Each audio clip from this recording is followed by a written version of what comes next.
Let's start human physiology का chapter breathing chapter start कर रहे हैं हम। इसमें भी हम टॉपिक वाइज ही पढ़ेंगे और डिस्कस करेंगे कि कौन सा क्वेश्चन किस लाइन से बन सकता है। स्टार्ट करते हैं। इसके अंदर कितने 6 टॉपिक में बांटा गया है। वैसे इसको 7 टॉपिक तक कर सकते हैं अपन, तो 6-7 टॉपिक में, तो 6-7 वीडियोज़ में ये पूरे चैप्टर कंप्लीट कर लेंगे इसकी एनसीईआरटी मतलब। ठीक है, स्टार्ट करते हैं। Breathing and exchange of gases. Breathing और एक्सचेंज ऑफ गैसेस। ठीक है, हाँ, ब्रीदिंग मतलब क्या होता है, exchange of gases he breathing होता है और रेस्पिरेशन का मतलब अलग होता है। ठीक है, तो स्टार्ट करते हैं। वो हम इसमें जानेंगे क्या होता है रेस्पिरेशन का मतलब। As you have read earlier, जिसका आपने पहले पढ़ा, oxygen O2 is utilized by the arrangement to by the organisms to indirectly break down simple molecules like glucose, amino acid, fatty acid, etc. to derive energy to perform various activities। जैसा कि आपने पहले पढ़ा कि जो oxygen है वो utilise की जाती है ऑर्गेनिज्म के द्वारा, मतलब कि एज अ ऑर्गेनिज्म और सभी ऑर्गेनिज्म ऑक्सीजन को यूटिलाइज करते हैं। किसके लिए, काय के लिए करते हैं यूटिलाइज ऑक्सीजन को? Break down of simple molecules के ब्रेक डाउन के लिए, जैसे कि ग्लूकोज है, एमिनो एसिड है, फैट्स है, ईटीसी के लिए हम ऑक्सीजन यूज़ करते हैं। ठीक है, तो जिससे क्या होती है, एनर्जी डिराइव की जाती है अलग अलग एक्टिविटी परफॉर्म करने के लिए। ठीक है, तो फर्स्ट लाइन क्या कह रही है कि जो ऑक्सीजन है वो ऑर्गेनिज्म क्यों ले रहा है, ऑक्सीजन जो है वो ऑर्गेनिज्म के द्वारा ली जा रही है ताकि सिंपल मॉलिक्यूल्स जैसे क्या क्या होता है, glucose, amino acid, fatty acid, इन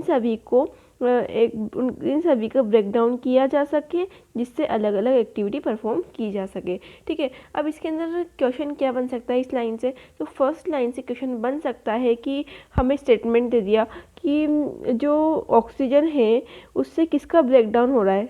अगर स्टेटमेंट में कॉम्प्लेक्स मॉलिक्यूल्स लिखकर like glucose, amino acid, fatty acid दे दिया तो स्टेटमेंट गलत हो जाएगा कि ये कैसे मॉलिक्यूल्स है, सिंपल मॉलिक्यूल्स है। तो ये वाला क्वेश्चन भी फ्रेम हो सकता है जिससे क्या होती है, एनर्जी ड्राइव होती है। ठीक है, अब carbon dioxide CO2 which is harmful is also release during the above catabolic reaction.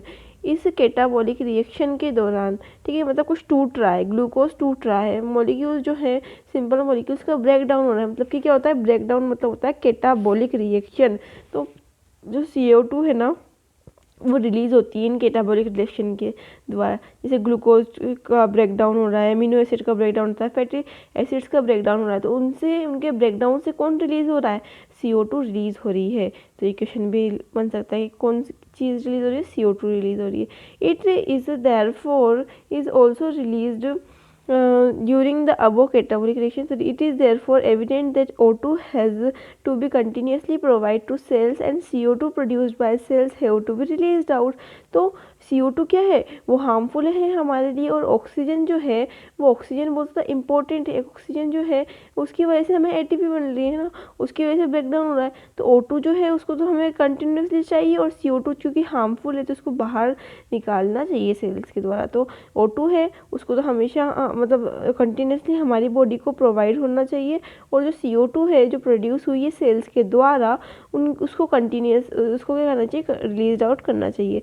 This process of exchange of O2 and from the atmosphere with CO2 produce by the cells is called breathing. Breathing किसे कहते हैं कि oxygen का और carbon dioxide का exchange होना हमारी body और एटमॉस्फेयर के बीच में, उसे कहते हैं breathing. Commonly known as respiration, कॉमनली इसे रेस्पिरेशन भी कहा जाता है।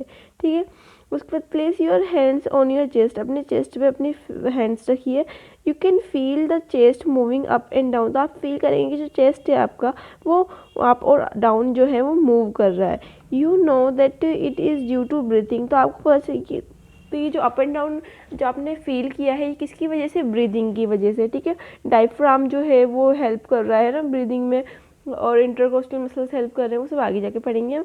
ठीक है, तो the respiratory organs, sorry, how do we breathe, तो हम कैसे ब्रीथ करते हैं, इसका आंसर भी हमें आगे जाके मिलेगा। The respiratory organs and mechanism of breathing described are in the following section of this chapter. तो इसके अंदर क्या क्या डिस्क्राइब्ड है इस चैप्टर के अंदर? इसके अंदर डिस्क्राइब्ड है कि रेस्पिरेटरी ऑर्गन्स के बारे में, मैकेनिज्म ऑफ ब्रीथिंग के बारे में।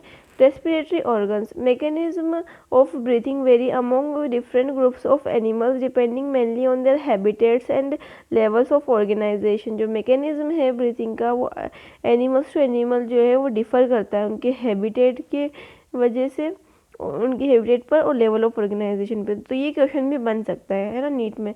क्या बन सकता है कि जो मैकेनिज्म ऑफ ब्रीदिंग है वो डिफरेंट ग्रुप्स ऑफ एनिमल्स में किस बेसिस पर डिफ़र करता है, उसका बेसिस क्या है? तो इसका आंसर क्या होगा? Habitat and level of organization. एक और बार क्वेश्चन रिपीट करती हूँ मैं कि जो मैकेनिज्म ऑफ ब्रीदिंग है ऑर्गेनिज्म का, वो ग्रुप ऑफ एनिमल्स का वो किस बेसिस पर वेरी करता है, किस बेसिस की वजह से वो डिफरेंट है? तो किस वजह से? एक तो हैबिटेट्स और एक लेवल ऑफ ऑर्गेनाइजेशन की वजह से। Lower invertebrates like sponges, Coelenterata, flatworms etc exchange O2 with CO2 bye simple diffusion over the entire body surface. तो जो लोअर इनवर्टिब्रेट्स है ना, वो क्या करते हैं, जैसे कि सिलेंट्रेटा, स्पॉन्जेस और फ्लैटवर्म, CFS से याद रख सकते हैं, SCF से भी याद रख सकते हैं, ठीक है। तो स्पॉन्जेस, सिलेंट्रेटा, फ्लैटवर्म्स जो है वो O2 और CO2 का जो एक्सचेंज है वो डिफ्यूज़न द्वारा करते हैं, उनकी पूरी बॉडी के सरफेस से करते हैं, ठीक है। Earthworm use their moist cuticle and insects have a network of tubes, trachea to transport atmosphere air within the body, ठीक है। तो क्या होता है कि जो अर्थवर्म होते हैं वो अपने मोइस्ट क्यूटिकल को यूज़ करते हैं। इंसेक्ट के अंदर नेटवर्क ऑफ ट्यूब्स, ट्रेकिया होता है ना, तो एटमॉस्फेयर और बॉडी के जो अंदर गैसेस उसका एक्सचेंज करने के लिए, ठीक है। तो अब फर्स्ट क्वेश्चन यहाँ से क्या बनेगा कि जो मैकेनिज्म है ब्रीथिंग का वो अलग अलग ऑर्गेनिज्म में कैसे वेरी करता है, किस बेसिस पे वेरी करता है? तो फर्स्ट है हैबिटेट और सेकंड है लेवल ऑफ ऑर्गेनाइजेशन, इसका आंसर है, ठीक है। उसके बाद सेकंड क्वेश्चन बनेगा कि जो लोअर इनवर्टिब्रेट्स है उसके अंदर क्या क्या दे रखा है? इसके अंदर स्पॉन्जेस, सिलेंट्रेटा और SCF से आता है फ्लैटवर्म्स, ठीक है। स्पॉन्जेस, सिलेंट्रेटा और टीनोफोरा को भी शायद फ्लैटवर्म बोलते हैं, ठीक है। तो इसके अंदर है ना स्पॉन्जेस, सिलेंट्रेटा और फ्लैटवर्म्स, ठीक है। फ्लैटवर्म शायद प्लेटीहेल्मिन्थेस को बोलते हैं शायद। तो अपन इन दिनों को याद रखना है। लोअर इन्वर्टिब्रेट्स में, या फिर वो लोअर इन्वर्टिब्रेट देख के पूछ लेगा कि लोअर इन्वर्टिब्रेट्स में ब्रीदिंग कैसे होती है, तो simple diffusion over their entire body surface, उनकी पूरी बॉडी सरफेस से सिंपल डिफ्यूजन के द्वारा होती है। या फिर वो क्वेश्चन पूछ सकता है कि स्पॉन्जेस में किस तरह ब्रीदिंग होती है, या फिर सिलेंट्रेटा में किस तरह ब्रीदिंग होती है, या फिर फ्लैटवर्म्स में किस तरह ब्रीदिंग होती है। तो हम इसका आंसर लिखेंगे कि डिफ्यूजन ऑफ इंटायर बॉडी, ठीक है। और earthworms use their moist cuticle and insects have a network of tubes। तो जो अर्थवर्म किस तरह से ब्रीदिंग करता है, ये क्वेश्चन भी पूछ सकता है ना। तो उनके पास क्या होते हैं? मोइस्ट क्यूटिकल होते हैं। और जो इंसेक्ट होते हैं उनके पास वो किस ऑर्गन्स के द्वारा ब्रीदिंग करते हैं, या क्या हेल्प करता है उनके रेस्पिरेशन में? तो इंसेक्ट्स के अंदर एक तो ट्रेकिया, ये याद रखना है, ट्रेकिया जो नेटवर्क ऑफ ट्यूब्स है। हमारा ट्रेकिया एक्सचेंज ऑफ गैसेस नहीं करवा रहा, हमारा तो एल्वेओलाई करवा रहा है, पर इसके अंदर जो ट्रेकिया है ना, वो ट्रेकिया ही एक्सचेंज ऑफ गैसेस करता है जो नेटवर्क ऑफ ट्यूब्स है, ठीक है। To transport atmospheric air within the body, ठीक है। इसकी वजह से एटमॉस्फेरिक एयर और जो एटमॉस्फेरिक एयर है उसका बॉडी के अंदर ट्रांसपोर्ट होता है। Special vascular structures called gills, branchial respiration are used by most of the aquatic arthropods and mollusks, whereas vascularized bags called lungs, pulmonary respiration are used by terrestrial forms for exchange of gases, ठीक है। तो जो पानी में जो होते हैं ना, पानी में लेने वाले एक्वेटिक आर्थ्रोपोड्स जो होते हैं, ठीक है, तो वो उनके रेस्पिरेशन के लिए किसका यूज़ करते हैं? गिल्स का। तो जो एक स्पेशल और वेस्कुलराइज्ड स्ट्रक्चर है जिसे गिल्स कहते हैं, गिल्स मतलब ब्रैंकियल रेस्पिरेशन जिसके द्वारा होता है वो यूज़ करते हैं बहुत से एक्वेटिक आर्थ्रोपोड्स, ठीक है, और मोलस्कस, ठीक है। तो ये क्वेश्चन भी बन सकता है, इसको वापस डिस्कस करेंगे। और वेस्कुलर बैग जो होते हैं वो लंग्स कहलाते हैं, ठीक है। तो वेस्कुलर बैग्स जिन्हें लंग्स कहते हैं, हाँ, पल्मोनरी रेस्पिरेशन है ना, लंग्स मतलब लंग्स वाला रेस्पिरेशन कहेंगे, पल्मोनरी रेस्पिरेशन। ये कौन यूज़ करता है? टेरेस्ट्रिशियल फॉर्म्स वाले जो होते हैं, ठीक है। तो पानी में लेने वाले तो गिल्स का यूज़ करेंगे। सिंपल सा मीनिंग इस लाइन का ही निकल रहा है कि जो पानी में ले रहे हैं वो तो गिल्स का यूज़ करेंगे रेस्पिरेशन के लिए।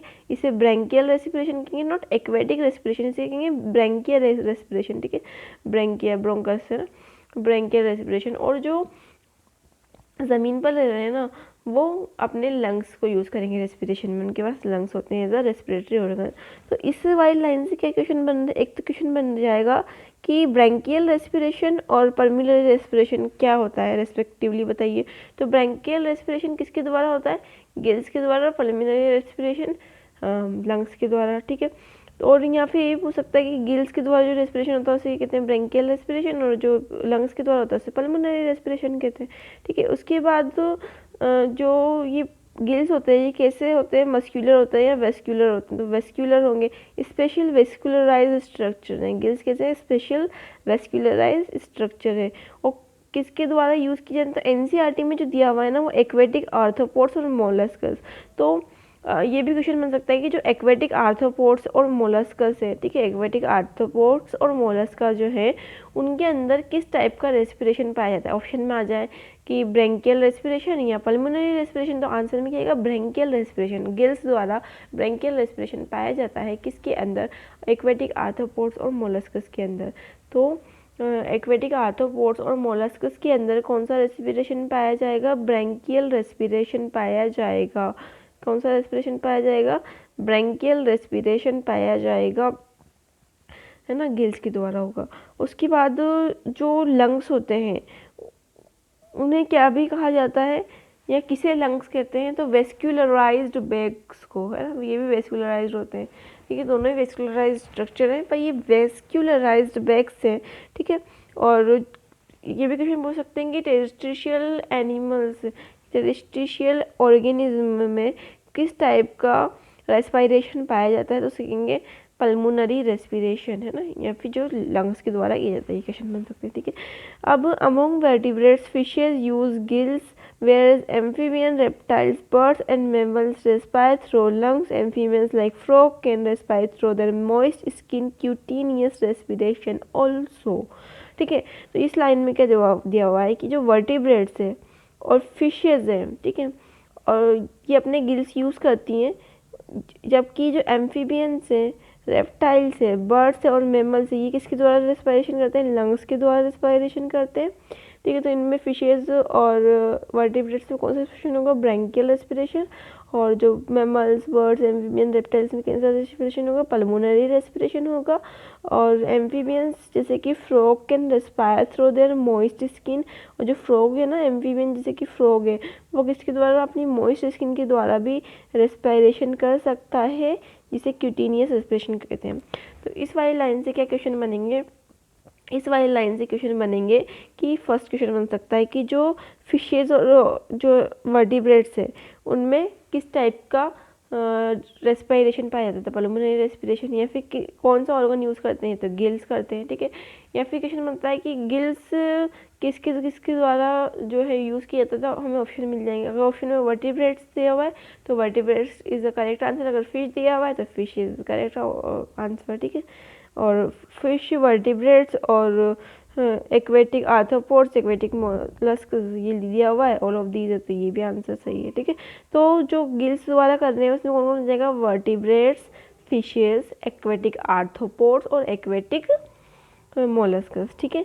उसके बाद आगे चलेंगे तो एक और क्वेश्चन बन सकता है यहाँ पर कि ये क्वेश्चन बनेगा कि जो लंग्स है वो किसके द्वारा यूज़ किए जा रहे हैं रेस्पिरेशन में, या पल्मोनरी रेस्पिरेशन किस किस में है, या फिर एम्फीबियन, रेप्टाइल्स, बर्ड्स और मैमल्स में कौन सा रेस्पिरेशन पाया जाता है? तो फर्स्ट का आंसर तो क्या होगा कि जो लंग्स है वो किस में पाए जा रहे हैं? एम्फीबियंस में, है ना, एम्फीबियंस में पाए जा रहे हैं, रेप्टाइल्स में पाए जा रहे हैं, मैमल्स में और बर्ड्स में भी लंग्स प्रेजेंट होते हैं, ठीक है। और ये भी क्वेश्चन बन सकता है कि जो पल्मोनरी रेस्पिरेशन है वो किस किस में पाया जाता है, तो ऑप्शन में अगर इनमें से कोई आए तो उसको टिक करेंगे, ऑल ऑफ दीज तो ऑल ऑफ दीज टिक करेंगे। कौन कौन करता है pulmonary respiration? First mammals, reptiles, birds और एम्फीबियस, है ना, और ठीक है ये करते हैं। और ये कौन सा रेस्पिरेशन होता है? पल्मोनरी रेस्पिरेशन होता है। अब जो फ्रॉग है वो दोनों तरह से रेस्पिरेशन कर सकता है ना, सॉरी फ्रॉग जो है ना वो गिल से भी रेस्पिरेशन, फ्रॉग में, एक मिनट, जो फ्रॉग होता है वो रेस्पायर कर सकता है, एक तो उससे कर रहा है, फ्रॉग के पास तो लंग्स हैं, लंग्स भी होंगे, है ना, एम्फीबिया है क्योंकि, पर फ्रॉग जो है वो जब वो जो फ्रॉग है वो अपनी मॉइस्ट स्किन से भी रेस्पायरेशन कर सकता है। तो क्यूटेनियस रेस्पिरेशन किसमें पाया जाएगा, ये क्वेश्चन भी आ सकता है, this can be A important question. तो क्यूटेनियस रेस्पिरेशन जो है वो फ्रॉग्स के अंदर पाया जाता है, क्यूटेनियस रेस्पिरेशन जो है वो फ्रॉग्स के अंदर पाया जाता है। तो फर्स्ट टॉपिक कंप्लीट हुआ रेस्पायरेशन का, ब्रीथिंग का। तो ये अब सेकंड जो है वो पार्ट 2 में होगा।